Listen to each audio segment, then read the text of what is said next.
أعوذ بالله من الشيطان الرجيم. بسم الله الرحمن الرحيم.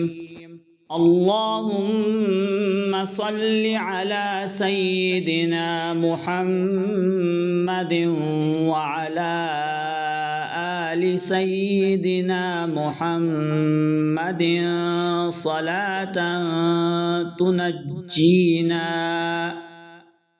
بها من جميع الأهوال والآفات وتقضي لنا بها جميع الحاجات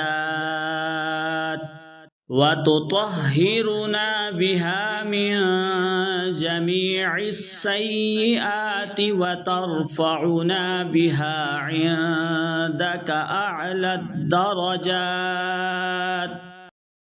وتبلغنا بها أقصى الغايات من جميع الخيرات في الحياة وبعد الممات، إنك مجيب الدعوات ورافع الدرجات ويا قاضي الحاجات ويا كافي المهمات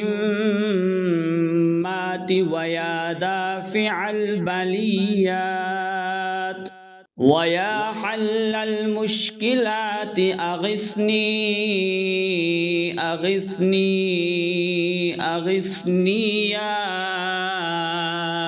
إلهي إنك على كل شيء قدير.